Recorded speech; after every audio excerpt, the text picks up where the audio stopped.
are you? So I was thinking about telling a story from when I was little. And when I was little, I was living at home. And so home for the holidays was making me think of who's coming home for the holidays. And the visit that I least look forward to was the holiday visit of my godmother. And it's not that I didn't like her, it's just that I really didn't know her because she would only come one time a year. And she would push it to the end of the holiday season so that it could count also as my birthday visit. And I was born at the end of February, so it's a real stretch.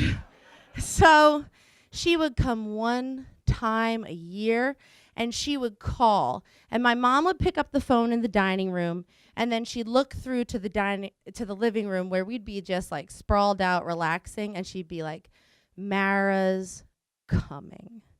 And that meant get off your ass and start cleaning, because my house, and maybe somebody here can relate, was messy growing up.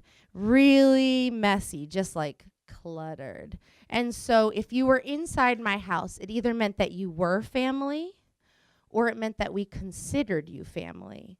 And Mara had been close to my parents when I was born, but then had moved away, and she was no longer in that inner circle. And so we would all just get the hell up and start hustling. And the way that we cleaned our house growing up was to get a wash basket and just swipe surfaces into it. Just like whole surfaces shoved into a wash basket and then shoved into a bedroom. And Mara would knock on our door 5 minutes later. Her car would be parked halfway up the street at the fire hydrant. Her husband and her kids would stay in the car. It was like, what the fuck? Like, we didn't have bed bugs. Like, we wasn't like that. But, like, she was, like, only there to give me my Christmas birthday present. And she didn't know me at all. And I grew up in the city. And every year from 2nd to 6th grade, she would give me a horse book. That's a chapter book, for those of you who don't know. A chapter book about a girl who loves her horse. And I had never even ridden a horse at that point. I only rode a horse once at this point in my life. And I didn't even want to read about them. I definitely didn't want to ride them. I was afraid. And we would, like, give her a bag of my mom's peanut brittle, which was just, like, so good. And I'd be like, God, like, this is not a fair trade. And then in 7th grade, the gift shifted from a rectangle to a square. And I thought, I'm getting a CD. I hope it's J-Lo's CD. It was wow. That's what I call music. If you don't know what that is, that's the Christian version of now. That's what I call music. Wow, disappointment there. Wasn't bringing that to the school dance. Then in high school, she realized, let me give her something. She's old enough to make her own decision, so she gave me a gift card. Not to Target.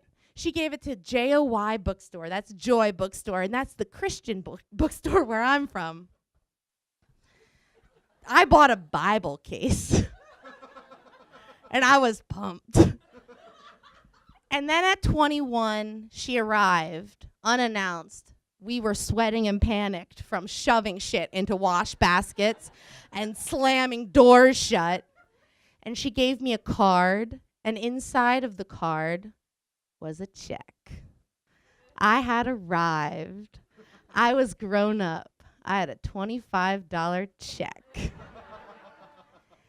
And I read the note that came along with it, and it said, Kelsey, it's been great watching you grow up. And I knew, and she knew, that it was goodbye. And I never saw her again. I never heard from her again. But the ultimate gift in this is that now that I'm not living at home, I do go home for the holidays. And I know that I can relax and I can unbutton my pants and sit on the couch because I know that my godmother, Mara, is not coming home. Thank you.